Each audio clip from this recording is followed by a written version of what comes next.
You're not coming on this trip. That was the whole message from my daughter at 6:12 a.m., sitting on my screen like a finger pressed against my mouth. No good morning, no explanation beyond a second line that arrived a minute later. It's more of a young people thing, Mom. We'll bring you something from the duty-free. I stared at those words, breathed in through my nose, and felt something steady click into place, the way a stubborn jar lid finally gives. I am 74. My knees dislike stairs, and my hands prefer cups with handles. I also know how to book a ticket, how to pack for 4 days without checking a bag, and how to show up where people think I won't. I put the phone face down and put the kettle on. The house was still. The refrigerator sighed, the finch outside scolded. The kettle thought about boiling. On the counter lay the folder where I keep what I call my travel bones. Passport, Medicare card, a photocopy of my prescriptions, and the little list that says turn down the thermostat, water the fern, stop the paper. I texted my neighbor, May. Could you feed Fern? 4 days. May's reply came quick. Of course. You okay? Better than yesterday, I wrote, and it was true. I balanced a mug under the kettle's whistle, opened my laptop, and logged into the airline account some people think an old woman can't possibly manage. Miles are just patience that grew legs. I had enough for a one-way, not to their resort. I didn't need to sit at a table where my chair had been preempted by the idea of my age. I chose a city down the coast. Same departure time, different gate. Salt air, flat sidewalks, a boardwalk where a person can move at her own pace and not apologize for it. Before I bought anything, I called the airline. Passenger assistance for Agnes Markham.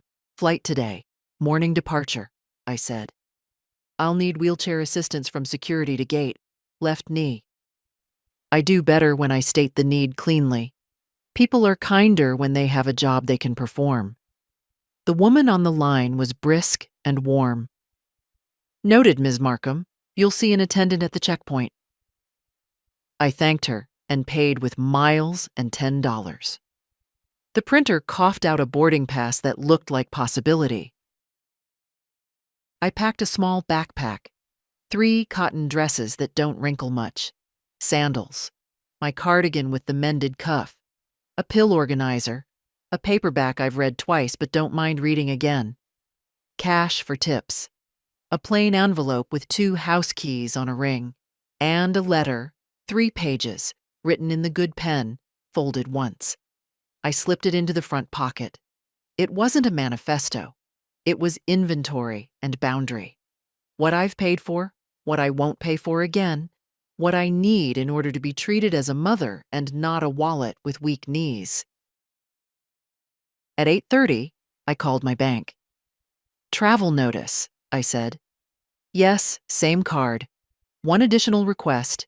Please remove the family authorization for rideshare charges, ending 2274. My grandson Luke had attached his account to mine last year, only for emergencies, Grandma.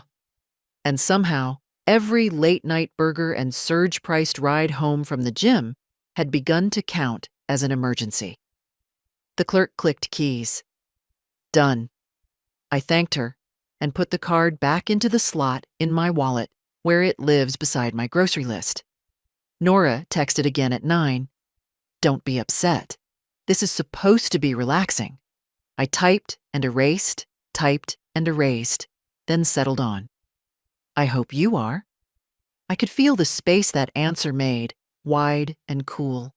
Upset used to buy me invitations I had to pay for later. Calm buys me a chair by a window and my own plans. The ride to the airport was ordinary. Light traffic, a driver who hummed to the radio, the city shrugging into Friday. At the curb, a young attendant in a neon vest rolled a wheelchair toward me and looked past my shoulder, the way people do when they expect an escort to appear. It's just me, I said. I walk fine, but slowly. If we could save the knee for the long hallways, I'd be grateful. He nodded, didn't fuss, and we moved at my speed. Security smelled like coffee and rubber mats. I took out my bag of liquids, my laptop, my pride. The agent was polite. I sat to put my shoes back on. The left heel takes longer. The attendant waited without shifting from foot to foot.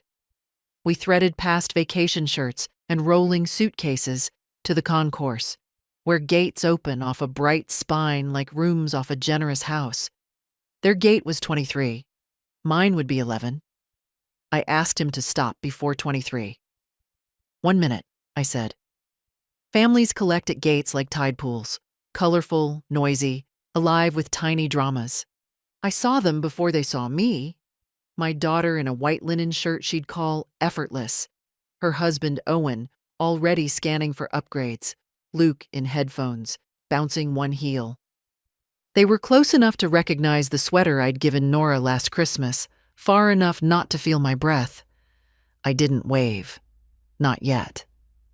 I reached into the backpack, touched paper and keys, and felt the jar lid in me turn again, smoother this time. I was here to say goodbye to the version of me they had agreed on. The flight numbers flickered above us.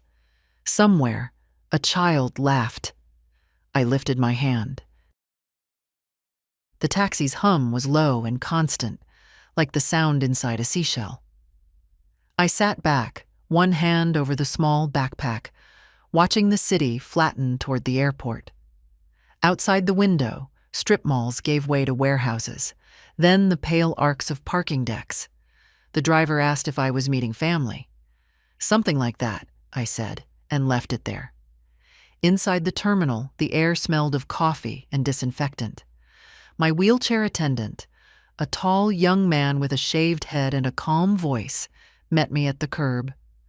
"Morning, Ms. Markham, gate 11? "Yes," I said, "but let's make a short stop first." I gave him the number. He didn't ask why. Professionalism can be the best kind of kindness. We rolled toward the check-in counters. I stopped at the airline desk, sliding my passport forward. "I believe my daughter and her family are on the 9:45 to Monterey," I said. The agent tapped her keyboard. "They are. Would you like to be seated with them?" "No," I said evenly. "Just confirm they're checked in." A flicker of surprise in her eyes, then she nodded. "Yes, ma'am." All present. I thanked her, then took out my own boarding pass. Same departure time, different gate. At security, we moved slowly, my knee reminding me why I'd asked for help in the first place. Shoes off, laptop out, liquids in their little bag. I kept my letter and keys in the backpack pocket, close to my lap. The metal detector chirped at my bracelet. The agent waved me through anyway. Past the checkpoint, the concourse opened wide and bright, lined with shops selling things nobody needs before a flight. Sequined neck pillows, overpriced headphones, plastic tubs of caramel corn. Gate 23 came into view, white numbers against blue, and the sight of them sent a thin current through my chest. There they were. Nora leaned against a pillar, scrolling her phone. Owen stood with his back to her, talking to Luke, who had one earbud dangling. Their carry-ons were tidy, matching. Even their leisure was coordinated. "Would you like to stop?" my attendant asked. "Yes," I said. "Right here." We parked by a planter of artificial palms. I could see without being seen. Luke laughed at something Owen said, the sound carrying over the crowd. Nora slipped her phone into her bag, checking her boarding pass. They were efficient, prepared, entirely without me. I opened the envelope, checking the contents by touch. 2 keys, cool against the paper, and the folded letter. My handwriting on the front. For Nora and Owen. I closed it, slid it back, and rested my hands on the armrests. I wasn't here to plead for a seat at their table. I was here to deliver a truth I had carried too long, then turn and walk toward a gate where my name was already on the manifest. "Ready to head to your gate?" the attendant asked after a moment. "In a minute," I said. I wanted to memorize the scene. Nora brushing hair from her face, Owen shifting his weight, Luke tapping his phone. This was what exclusion looked like in daylight. Not shouting, not slammed doors, just the smooth absence of a place for you. Finally, I nodded, and we turned toward Gate 11. The walk felt longer than it should have, but each yard put more air in my lungs. At my gate, I tipped the attendant, thanked him, and settled into a seat by the window. Across the tarmac, I could see their jet at 23 being prepped, belly open, suitcases on a belt. I pulled out my phone and sent May a short message. "At the airport, all as expected." Her reply came back almost instantly. "Proud of you." I put the phone away. The glass reflected a thin, determined face I still recognized. The boarding announcement for my flight was 20 minutes off. Plenty of time to sit with the fact that I was exactly where I had chosen to be. Not behind their gate, waiting for crumbs, but in front of mine, holding the ticket I had bought myself. And in my bag, an envelope that would land in their hands before their plane left the ground. Boarding for their flight was called first. I watched the stream of passengers rise, herd themselves toward Gate 23, and vanish behind the scanner's beep. Nora went first, boarding pass in hand, her carry-on gliding behind her like a well-trained pet. Owen followed, his free arms slung over Luke's shoulders. Luke glanced back once, not toward me, but toward the windows, as if looking for something outside. Then they were gone. I waited a few minutes before moving. The letter was still in my bag. My plan was simple. I rolled toward their gate, empty now, except for the agent tidying the counter. "Excuse me," I said, holding up the envelope. "This needs to get to passengers Markham. Row." I gave her their row number. I'd memorized it at check-in. "Could you hand this to them once they're seated?" She hesitated, scanning my face, then nodded. "Of course, ma'am." I thanked her and left without looking back. Some deliveries are better made without witness. Back at Gate 11, boarding had begun. My attendant from earlier had returned, as if he'd known I'd need him. "San Luis Obispo, right?" "Yes," I said. "And could we take it slow?"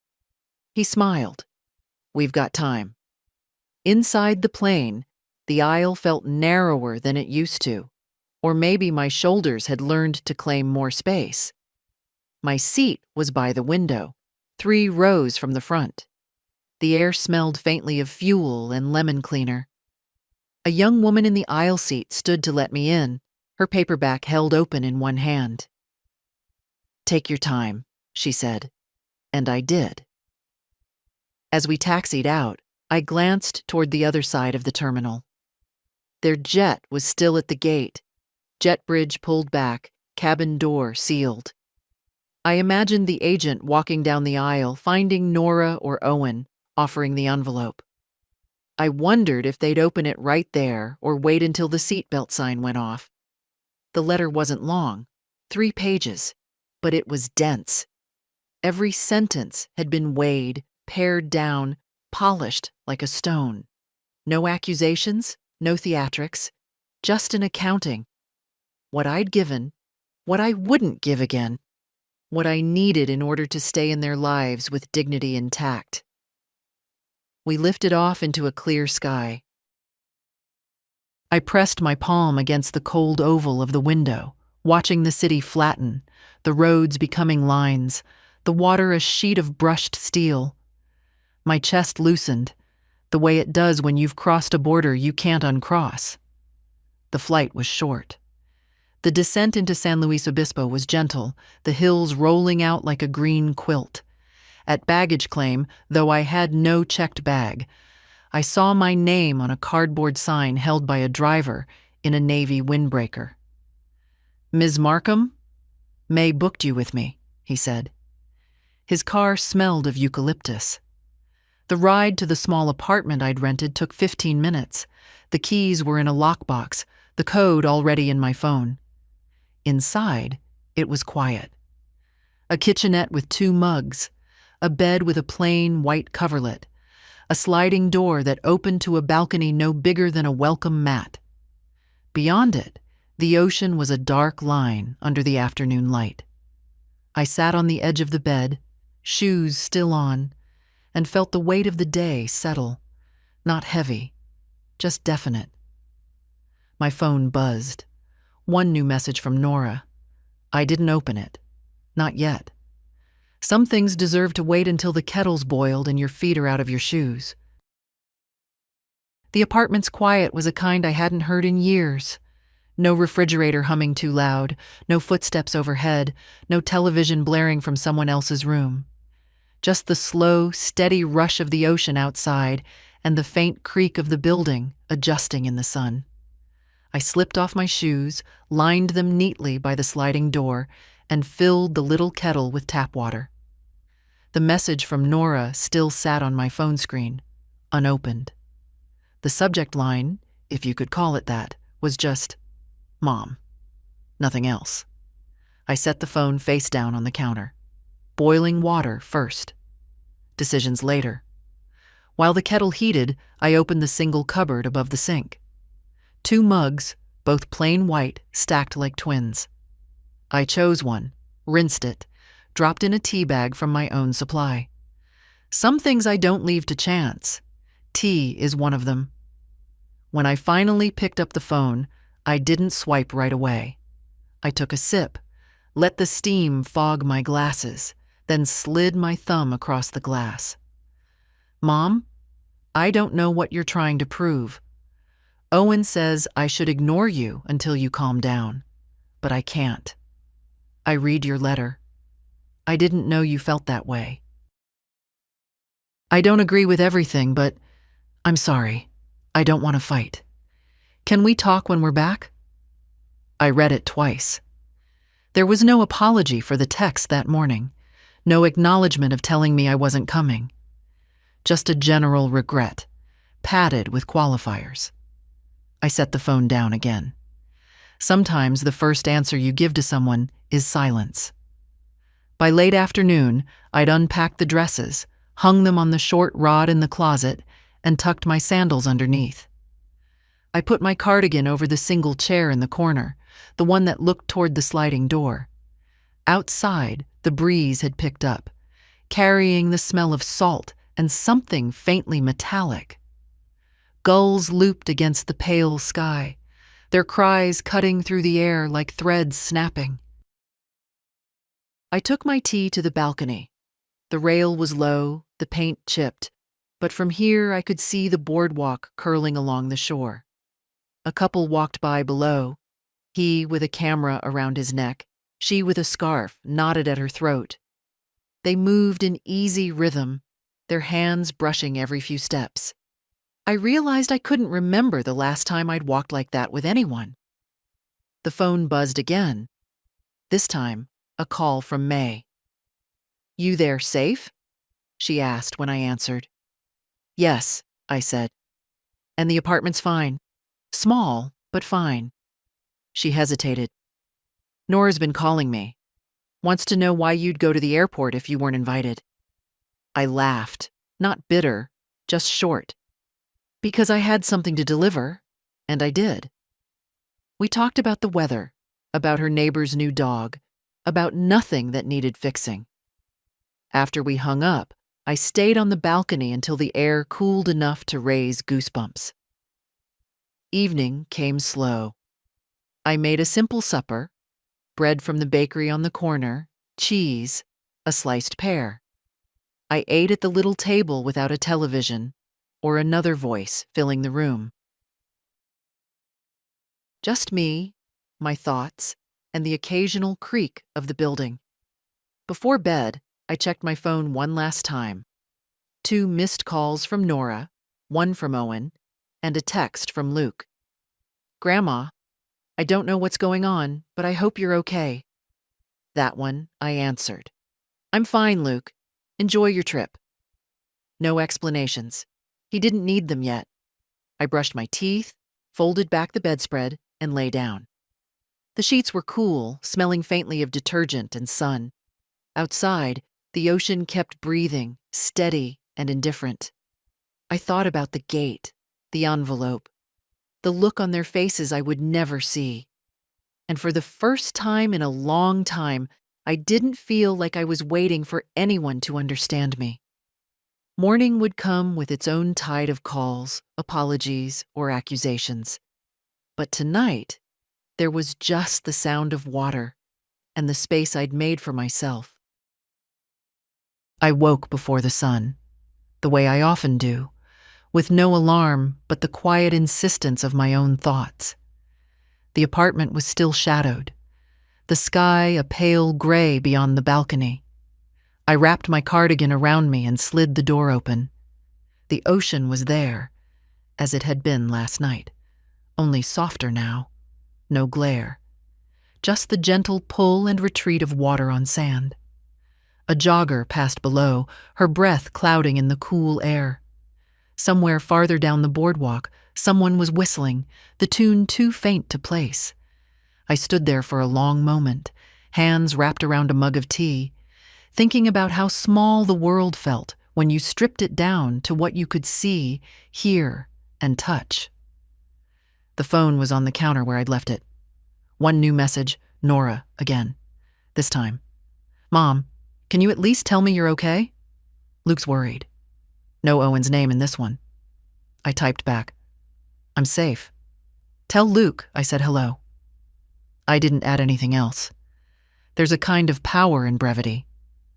After breakfast, oatmeal made on the tiny stove, half a banana sliced in, I decided to explore. My knee wasn't thrilled about the idea, but I promised it we'd take breaks. The boardwalk was busier now. Families with strollers, teenagers with skateboards, retirees in sun hats.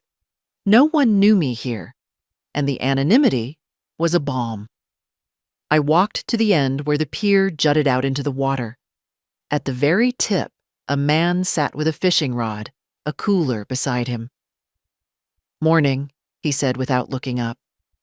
I returned it, watching his line sway in the light breeze. It reminded me of my late husband, Frank, who used to swear he could tell the kind of fish by the way the line moved.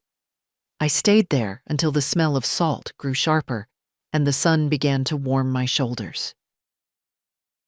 On the way back, I stopped at a small grocery, bought a loaf of bread, a jar of local honey, and a small bunch of daisies for the table.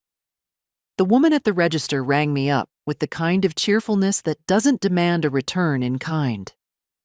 "Enjoy your day," she said. I planned to.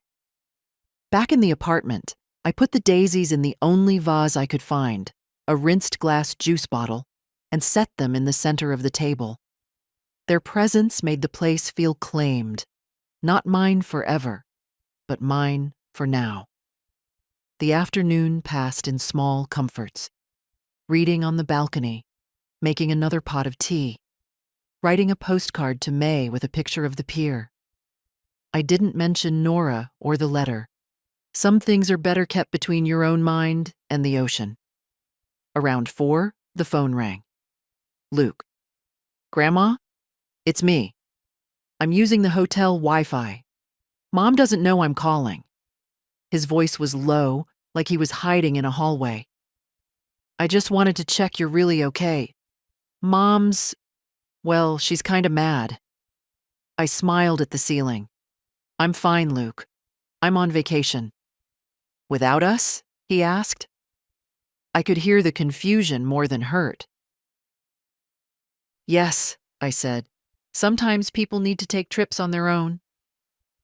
He was quiet for a moment. "Will you tell me about it when you get back?" "Of course." We said goodbye, and I sat there with the phone in my lap, thinking about how easily honesty passes between some people and how hard others make it. Evening came with a sky that looked like brushed copper. I made toast with the bread and honey, ate it standing at the balcony rail, and listened to the low thrum of conversation from people passing below. No one was asking me for anything. No one was deciding for me. When I finally closed the door against the night air, I realized I hadn't thought about the gate or the envelope all day. That absence felt like its own kind of gift. Tomorrow, I decided, I'd take the bus to the old mission outside town. Alone, on purpose, because I could. The morning bus to the mission rattled like an old sewing machine, every joint and bolt speaking its mind. I chose a seat halfway back, where I could see out both sides. The driver was a wiry man with a sun-creased face, humming along to a country station on the radio. A handful of other passengers rode in silence. 2 young women in hiking boots, a man with paint on his hands, an elderly couple who held hands without looking at each other. The ride wound through the edges of town, past pastel houses with peeling trim, then out toward low hills that seemed to breathe under the morning fog. My knee complained a little with each bump, but I shifted in my seat and let the movement rock me. The mission stood on a rise, its adobe walls warm in the early sun. A volunteer in a wide-brimmed hat greeted visitors at the entrance, offering a brochure and a quiet smile. "Self-guided," she said. That suited me. I moved through the cool corridors slowly, touching the smooth plaster where hundreds of hands had passed before mine. In the courtyard, a fountain trickled into a stone basin, the sound mingling with the soft rustle of the pepper trees overhead. I sat on a bench, feeling the sun reach my shoulders, and for the first time in a long while, I didn't feel the need to hurry anywhere. A group came through, a family, by the look of them. Parents, 2 children, a grandmother trailing a step behind. The woman, my age, maybe a little older, caught my eye and smiled, a flash of recognition passing between us. She walked at her own pace. They waited. No one urged her along. I stayed at the mission until midday, reading plaques, watching sparrows flit between the roof tiles, letting the quiet work on me. On the bus back, I sat in the same seat, my bag resting against my knees. Somewhere in town, my phone buzzed. It was a message from Owen. "We need to discuss what you did at the airport. That was uncalled for." I read it twice, then deleted it without replying. Discussions that begin with an accusation tend to end with more of the same. Back at the apartment, I made a late lunch, bread, cheese, the last of the pear slices, and ate with the sliding door open. The ocean had shifted to a deeper blue, the waves rougher now, flecked with white. I spent the afternoon walking the boardwalk again, this time without a destination. At a small stall, I bought a cup of clam chowder and ate it standing up, watching a surfer wipe out and pop up, laughing. People around me were busy with their own stories, none of which required my intervention or my money. In the evening, May called. "You sound lighter," she said. "I feel lighter," I admitted. She hesitated. "Nora's been calling me again. She says Luke told her you're fine, but she doesn't believe it. She wants me to convince you to talk to her." I sipped my tea. "May, I'm not refusing to talk. I'm choosing when and how." That's different. We said goodnight, and I watched the sky darken from pale gold to slate. The lights along the boardwalk flickered on, strings of them tracing the curve of the shore. Somewhere down there, couples strolled. Kids begged for ice cream, and the world went on without my name in anyone's mouth. Before bed, I wrote a few lines in my notebook, something I'd neglected for years. It isn't that they forgot me. It's that they replaced the version of me they could see with one that was easier to manage. I am not here to fit their picture frame. I closed the book, turned off the lamp, and let the ocean's rhythm carry me toward sleep. Tomorrow, I decided, I'd go to the farmer's market. I wanted fresh peaches, even if they bruised on the way home. The farmer's market was set up in a long strip along Main Street, each stall a bright pocket of color against the pale morning. I arrived just after it opened, before the real crowd came. The air smelled of cut herbs, fresh bread, and the faint tang of the sea that the inland breeze carried with it. Vendors called out soft greetings as I walked past, no one insisting, just offering. I stopped at a table stacked high with peaches, their skins flushed and downy. The farmer, a woman about my age with sunburned forearms, handed me one to try. The juice ran down my wrist as I bit in. "Sweet enough?" she asked. I nodded, bought 3, and wrapped them carefully in the cloth bag I'd brought from home. At another stall, I picked up a jar of orange marmalade, thinking of how Frank used to spread it thick on toast, leaving the spoon sticky on the counter. Little memories like that come now without the heavy pull they used to have. They arrive, sit with me for a moment, then go. I bought a bunch of small carrots, a loaf of dark bread, and a paper cup of coffee. Sitting on a bench at the end of the market, I watched the stream of people, families negotiating over donuts, couples holding hands, a man balancing a toddler on his shoulders. It struck me that not a single one of them knew who I was or what I'd done at an airport gate 3 days ago. There was a kind of peace in that anonymity. Back at the apartment, I arranged my purchases on the small counter, their colors a little celebration. I sliced one of the peaches over a bowl, poured yogurt on top, and ate it standing by the open door. The phone buzzed. A message from Nora. "Mom, I'm serious. You can't just cut us off. We need to talk, please." The please was new, but the tone still had the edge of command. I put the phone down without answering. Not out of spite, but because I knew she wasn't ready to listen, only to react.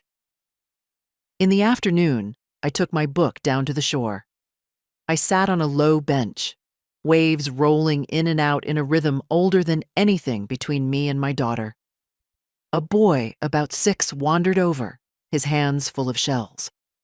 "You can have one," he said solemnly, offering me a white spiral. "Thank you," I said, taking it. His mother called him back, and he ran off without looking back. The shell sat warm in my palm for a while before I slipped it into my pocket. As the light softened toward evening, I walked to a small cafe I'd passed earlier in the week. The owner, a man with silver hair and a patient way of speaking, brought me a bowl of vegetable soup and a slice of bread without asking if I wanted the bread toasted. It came warm, the butter just beginning to melt. Halfway through the meal, my phone rang. Luke again. "Hi, Grandma. We're leaving tomorrow. Mom's still upset, but I think she misses you." His voice held no agenda, only curiosity.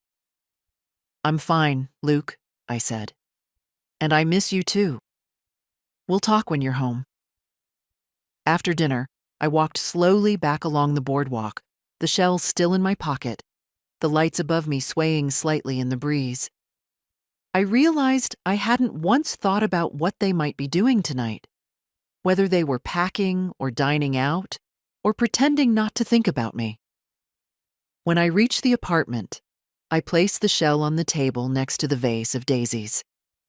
A small token of the day, a reminder that even strangers can see you without asking you to be less. I made tea, turned off the main light, and sat in the chair by the door. listening to the ocean in the dark. Tomorrow, they would be back in their own city, and I would still be here, on my own time. That thought no longer felt like an absence. It felt like a choice. Their flight home was scheduled for mid-morning. I knew because I'd looked it up, not out of longing, but because I like to have my facts straight. At 9:12, my phone buzzed with a single-line text from Nora. "We've landed." No questions, no punctuation beyond the period. I read it, set the phone down, and went back to buttering my toast. The day was already bright. The sky a flat blue that made the ocean glare. I'd planned to spend it at the small library I'd noticed 2 streets back from the shore. It was in an old brick building, the kind where the floorboards creak like they're greeting you. The librarian, a woman with white hair coiled in a braid, gave me a nod as I came in. No form to fill out, no questions, just the quiet assumption that I belonged there. I chose a table near the window and browsed the shelves until I found a book of short stories. I read for hours, looking up now and then to watch the sunlight shift across the spines. At noon, I walked out into the warmth and bought a sandwich from a corner deli, egg salad on rye, the kind you have to eat carefully. When I returned to the apartment, there were 3 missed calls from Nora and 1 from Owen. No voicemails. I made tea, sat at the small table, and ignored them for now. You don't have to open every door just because someone knocks. Late in the afternoon, Luke called. "We're home," he said. "Mom's in a mood." He didn't elaborate, and I didn't ask. "How was your trip?" I asked instead. He told me about a boat ride they'd taken, the dolphins they'd seen, how the water had sprayed over the bow. I listened, asked questions, and let him talk until he seemed lighter. "Will I see you soon?" he asked. "Yes," I said, "but we'll plan it differently next time." He didn't ask what I meant. After the call, I walked down to the water. The tide was coming in, the waves breaking closer to shore. I rolled my pants up to the knee and stood where the foam could reach my ankles. The water was colder than I expected, a clean shock that made me breathe deeper. A couple nearby was taking turns photographing each other against the sunset. I offered to take one of them together, and they handed me their phone without hesitation. I framed the shot, made sure the horizon was straight, and handed it back. "Perfect," the woman said. I smiled, knowing that they'd have a memory of this place with my invisible hand behind it. Back in the apartment, I made a simple dinner: carrots from the market, roasted until their edges caramelized, and a slice of the dark bread. The daisies on the table were starting to droop, petals curling in on themselves. I didn't mind. Things are allowed to fade. That night, as I wrote in my notebook, I noted the difference between absence and emptiness. Absence can be a space you fill with your own choice of color, shape, sound. Emptiness is when someone else has taken the space from you. I was learning to keep the difference clear. Before bed, I checked my phone one last time. A new message from Nora. "We need to meet. Soon." I put the phone face down on the table. Not tonight. Tonight was for the ocean's steady breath, the cool sheets, and the fact that I could wake tomorrow without an agenda but my own. The morning was overcast, the kind of sky that makes the sea look heavier. I took my tea to the balcony and watched the waves drag themselves in, flatten, and slide back. The air smelled faintly of rain. I thought about Nora's last message. "We need to meet. Soon." And decided that soon would be on my terms, not hers. After breakfast, I walked to a small art gallery I'd passed several times but never entered. Inside, the air was cool and still. The walls held paintings of the coast in every mood. Storm-gray mornings, gold-smeared sunsets, moonlit tides. One painting stopped me. A single empty chair on the sand, facing the horizon. No footprints around it. No figure approaching. I stood there longer than I meant to. The gallery attendant, a man with round glasses and paint on his knuckles, asked if I was visiting. "Yes," I said. "On vacation." He nodded like he understood the weight of the word. I left without buying anything, but the image of that empty chair followed me down the street. By midday, the first drops of rain began. I ducked into a cafe for shelter, ordering coffee and a slice of lemon cake. The table by the window was perfect for watching people hurry by under umbrellas. A young couple argued softly over a map. Two elderly men played chess without speaking. I felt no urgency to leave. Back at the apartment, I found 2 more messages from Nora and one from Owen. His was short. "We're coming by this weekend. Please be home." I read it twice. The assumption, the unspoken, "whether you like it or not," was so familiar it was almost boring. I set the phone aside and opened my notebook. When they come, I will decide where we meet. I will not have them walk into my space as if it belongs to them.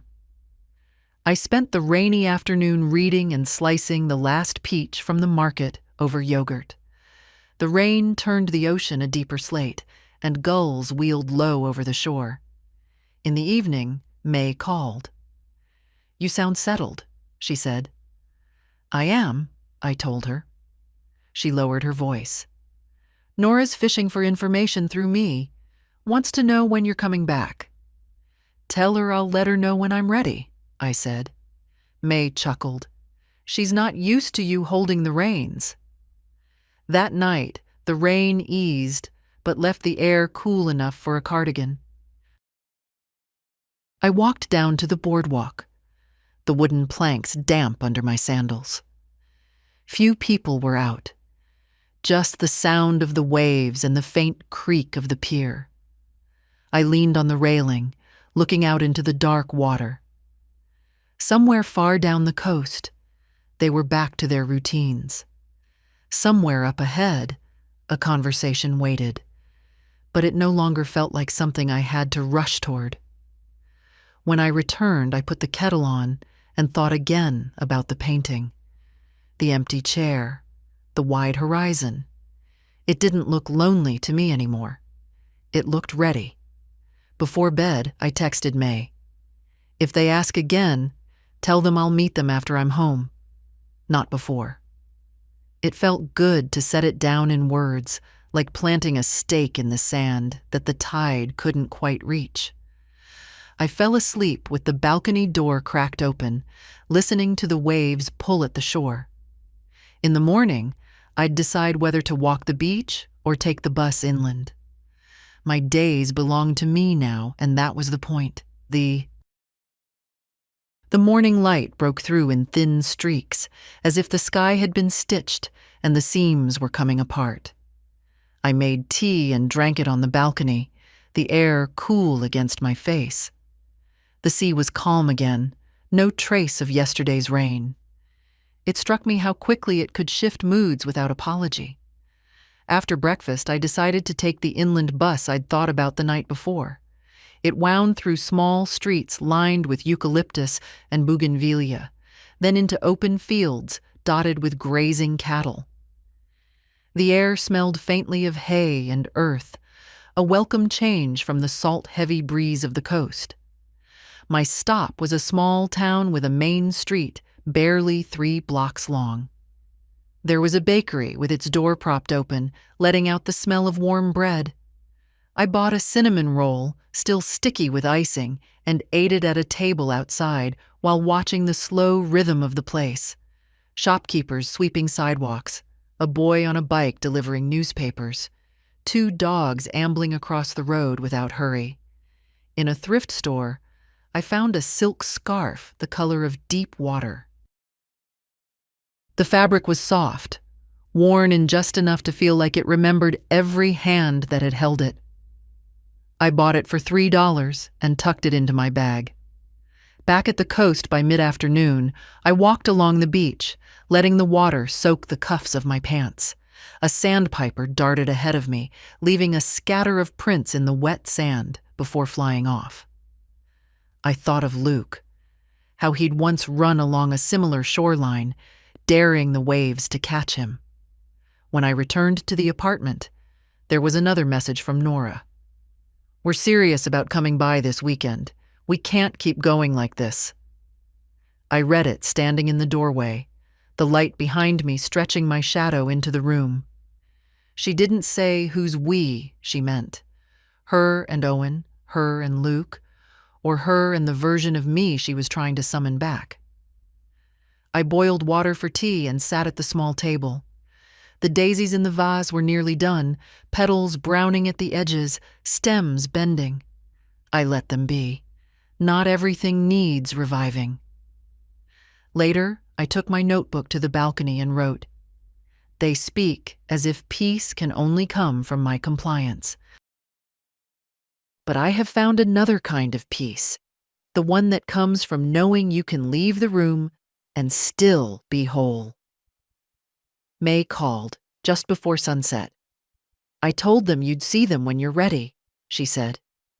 "You should have heard the silence on the line." I smiled.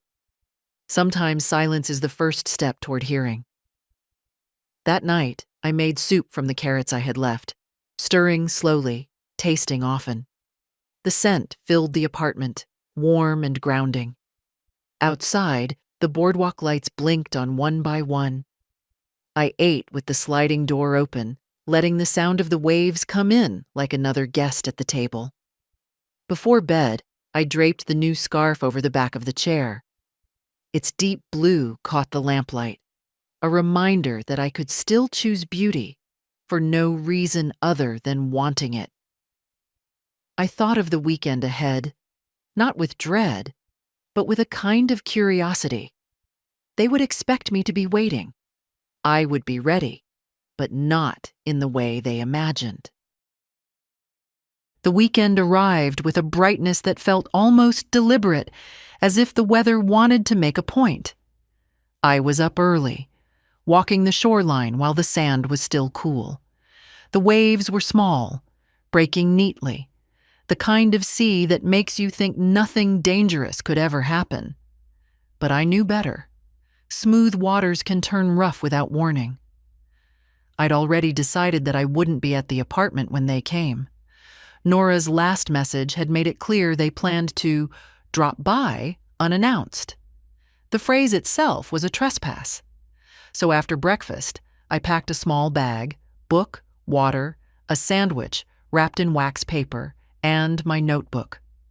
I tied the deep blue scarf loosely around my neck and left the daisies on the table just as they were, slightly wilted, leaning toward each other. The bus inland was nearly empty, just me and a man in work boots who nodded once in greeting. I got off at a park I'd seen on the map, a wide stretch of grass bordered by oak trees. The air smelled of sun-warmed leaves. I found a bench under one of the oaks and settled in with my book. Around midday, May called. "They're at your place," she said without preamble. I could hear her TV in the background, the sound of some game show host laughing. Knocked, waited, knocked again. "I told them you'd gone out." I could picture Owen's jaw tightening, Nora scanning the street, Luke shifting uncomfortably. "Did they say anything?" I asked. "Just that they'd be back. You want me to keep playing messenger?" "Only if you want to," I said. "But you can also tell them I'm fine. That's all they need to know today." After we hung up, I took out my notebook and wrote, "If they expect me to be in the same place they left me, they haven't been paying attention. My life is not a waiting room." I stayed in the park for hours, watching the shadows lengthen across the grass. Children played tag near the fountain, their shouts carrying through the warm air. No one there knew anything about my airport morning, my letter, or the messages that stacked up like unpaid bills. They only knew me as the woman on the bench with a blue scarf and a quiet face. By late afternoon, I was ready to head back. The apartment was as I'd left it, the air still holding the faint scent of the carrot soup from 2 nights ago. On the table, a folded note. "Mom, we came by. Call us. N." I placed it under the vase, weighing it down with the seashell the boy had given me on the boardwalk. I made tea, sitting by the open door while the light shifted toward gold. My phone buzzed. Luke. "Grandma, we came to see you," he said. "I know," I answered. "May told me." He hesitated. "Why weren't you home?" I thought about how to answer, then said, "Because I was somewhere else I wanted to be." Silence stretched for a moment. Then he said, "Okay." No judgment, no push, just okay. When we hung up, I watched the horizon darken, the ocean and sky blending into a single deep tone. I imagined Nora's face when she realized I wasn't going to follow her timetable anymore. She might call it avoidance. I called it preparation. That night, I cooked a small dinner, bread, cheese, a few of the carrots left over. As I ate, I thought about how much calmer the apartment felt without the sense of someone about to knock. I wrote one last line before bed. Boundaries aren't walls. They're doors I choose when to open. The scarf hung over the chair again, a silent witness to the day I didn't spend waiting. And somewhere in town, my daughter was probably rewriting the story to make herself the one left behind. Let her. I was already living the next chapter. The next morning was all silver light and soft air, the kind of weather that makes you linger over your tea. I took mine to the balcony, scarf draped loosely around my neck, and watched the boardwalk come to life. Shopkeepers lifting shutters, a cyclist weaving lazily between early walkers. I had no plans to call Nora, and no interest in waiting for her to call me. The weekend had shown me enough. If I left the door open, she would walk through without knocking. So today, I chose a door she didn't know. After breakfast, I packed a tote, water bottle, notebook, a peach I'd saved from the market, and set off toward the harbor. The path there ran along a row of weathered houses, each with a porch that looked like it had heard every kind of story. The harbor itself was busy. Fishermen unloading their catch, gulls circling and crying, the air thick with salt and diesel. I found a bench near the edge where the boats swayed. The sound of their masts knocking softly in the wind was oddly calming. I opened my notebook and began a list titled, "What I Keep." The first entries came quickly. My own schedule. My voice, unraised but heard. The right to leave a place before I am worn out in it. By midday, I'd eaten the peach and walked to a small cafe tucked between 2 bait shops. The waitress, a woman with a braid down her back, poured coffee without asking for my order. "You look like you need it," she said, smiling. I liked her for that. Back at the apartment, there was no new note under the seashell, no sign they'd returned. Instead, my phone held a single voicemail from Owen. His voice was flat, measured. "We can't keep going like this. Nora's upset. Call us tonight." The directive tone was there again, as if I'd signed a contract he was holding me to. I deleted it without listening twice. In the afternoon, May called. "They asked me if you're avoiding them," she said. "I told them you're just living your life." That shut them up for a moment. I laughed. "You're braver than you think, May." She sighed. "They'll spin it how they want. but at least you're not letting them write the ending. Later, I walked to the pier, the tide low enough to show dark rocks slick with seaweed. Kids were leaning over the railing, dropping lines with small hooks into the water. One boy pulled up a crab and let it scuttle back into the bucket with a click of claws. I stayed until the sky began to change, first pale orange, then deepening into rose. When I returned to the apartment, I cooked a simple supper. Scrambled eggs with the last of the market carrots, bread warmed in the oven. The daisies were nearly done now, a few petals scattered on the table. I left them. Their time had been enough. Before bed, I wrote one line in my notebook. Sometimes love is not in the holding on, but in the letting be. I slid the notebook back into the tote, draped the scarf over the chair, and left the balcony door cracked for the night air. The ocean's rhythm was steady, patient, as if reminding me that it could wait longer than any person could. Tomorrow, I decided, I'd take the long bus ride to the next town up the coast. Somewhere new, somewhere they wouldn't think to look for me, even if they tried. The bus to the next town up the coast was nearly empty, just me, a man with a guitar case, and two women speaking softly in Spanish. The route wound along cliffs where the sea hit the rocks in slow, powerful bursts. Every few miles, the road dipped into a cluster of houses, then rose again into open sky. I'd chosen this trip partly for the view, partly for the distance. The farther I went, the more I felt the tether between me and their expectations thin. I had no desire to cut it with drama. I just wanted it slack enough that I could move freely. The town was smaller than I'd imagined. One main street, a handful of shops, and a cafe that smelled of cinnamon and coffee. I went in, ordered a latte, and sat near the window. The counter was run by a woman in her 60s with bright, sharp eyes. "You're not from here," she said, as she set my drink down. "No," I replied, "just visiting." She nodded, like that was the only answer needed. Afterward, I walked the length of the beach. It was quieter than my town, the sand almost white, the wind carrying a clean, mineral scent. I stopped to watch a man repairing his fishing nets, his hands quick despite their age. He didn't look up, but I sensed he knew I was there. Some silences are companionable like that. At a small bookstore near the end of the street, I found a used copy of a poetry collection Frank once read aloud to me.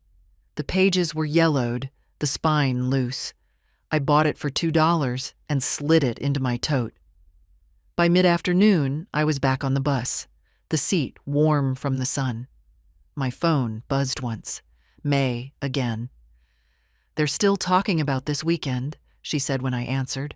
"Now Owen's saying you're being stubborn just to make a point." I smiled to myself.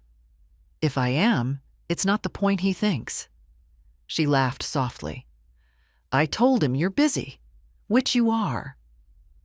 When I returned to the apartment, the sky was already turning the color of steel. No messages, no notes, no signs they'd been by again. I put the poetry book on the table next to the seashell, replacing the daisies I'd finally thrown away that morning. The table felt lighter without their drooping weight. I made a small dinner, bread, cheese, a sliced apple, and ate it on the balcony, the scarf around my shoulders against the breeze. Somewhere down the coast, I could just see the lights of the town I'd visited. The distance between here and there seemed the right size. Before bed, I read a few poems aloud to myself, the words filling the small space with a quiet that felt earned. One line caught in my chest. "The shore does not follow the tide, yet it is shaped by it." I thought about that as I turned off the light. The weekend had passed without me being where they wanted me. Soon I'd go home, but not to the same position I'd held before. That chair was already taken by someone I no longer was, and I had no plans to sit in it again.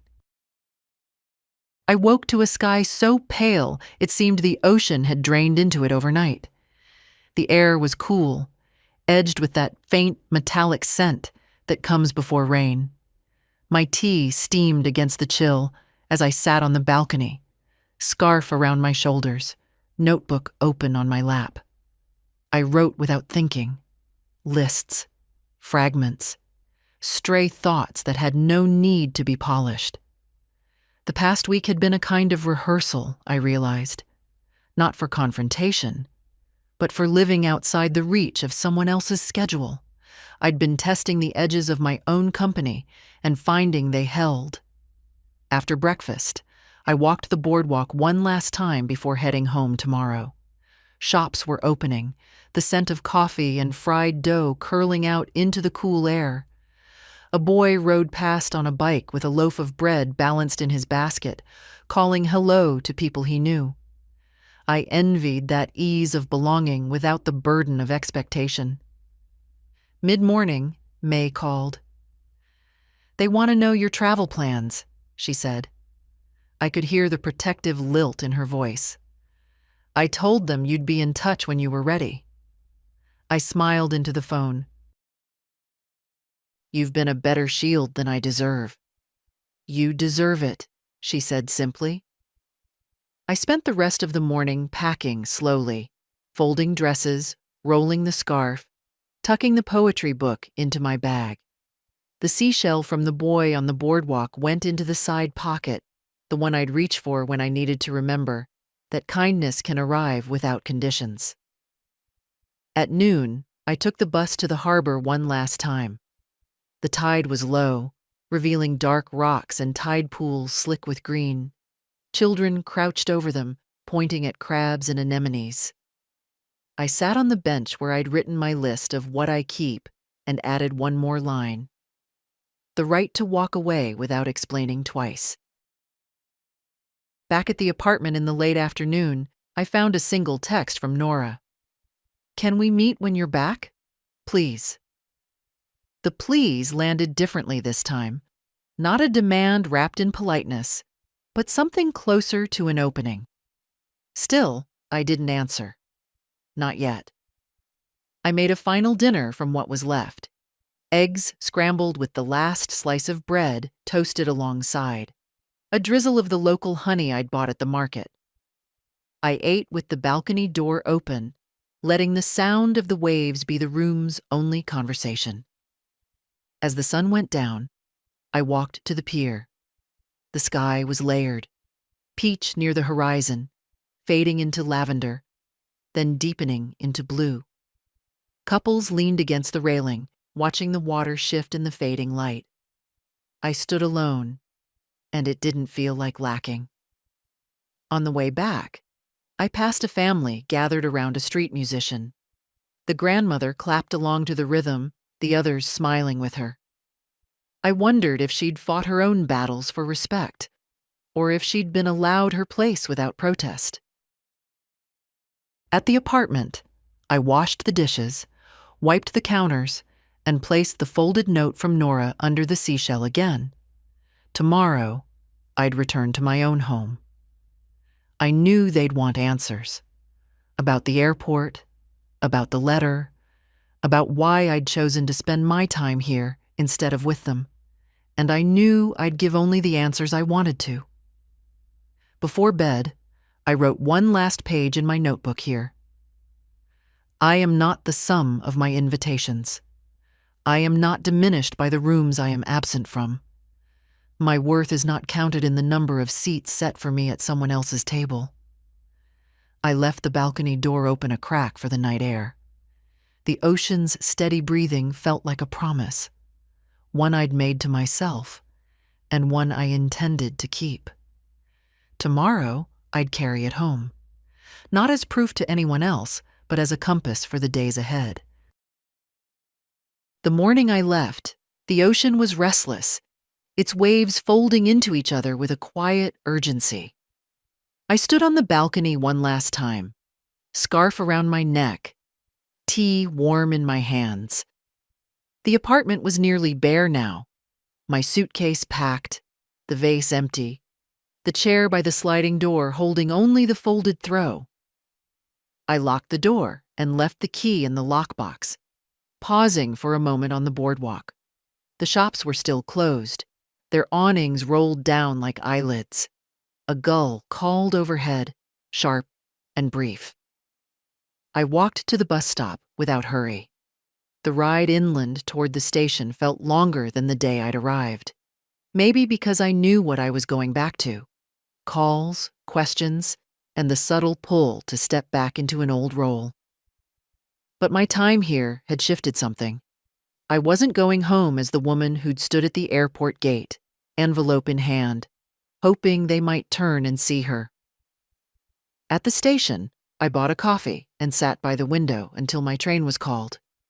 Across the platform, a man helped his elderly mother with her bag, her hand resting lightly on his arm. They didn't speak, but the care was plain. Not all families need words to make room for each other. The train rolled out on time, the coast slipping away into fields and low hills. I opened my notebook, reading the pages I'd written here. Lists of what I kept, small fragments of thought, the single poem line about the shore and the tide. All of it felt like evidence, not for them, but for me, that I'd stepped out of their frame and was still in focus. By early afternoon, I was home. The air inside the house smelled faintly stale, but it was mine. My plants had survived, leaning toward the window as if they'd been waiting. I set my suitcase in the hallway, made tea, and sat at my own kitchen table. The seashell went on the windowsill. The phone rang within the hour. Nora. I let it go to voicemail. Then Luke called. I answered. "Grandma, you're home." His voice had that unguarded warmth I never wanted to lose. "I am," I said. "We'll see each other soon." He hesitated. "Mom wants to come over." I smiled into the silence. "We'll plan it, Luke, on a day that works for both of us." By evening, there were 3 messages from Nora. 2 asking when we could meet. 1 saying, "We can't avoid this conversation forever." I read them all, then set the phone down without replying. Some things weren't ready yet, not because I feared them, but because I didn't intend to have them on someone else's clock. I made a simple dinner, the first in my own kitchen in weeks. Pasta with olive oil, garlic, and the last of the bread from my trip. As I ate, I realized the house felt different. Not quieter, exactly, but more mine. The absence of certain voices was not a hollow space anymore. It was a room I could fill deliberately. Later, I took the notebook to my chair by the window and wrote, "The airport was not the point. The letter was not the point. The point was to stand in a place they had closed to me and know I could walk away with my dignity intact. I did that, and I will keep doing it." The sky outside darkened into a deep, soft blue. I thought about the ocean, about the painted chair facing the horizon, about the boy handing me the seashell. Pieces of the trip I could carry without their permission. When I turned off the light, the house didn't feel empty. It felt steady. And so did I. The next conversation would come when I was ready. And when it did, I'd be the one choosing where we sat, how long we stayed, and when I got up to leave.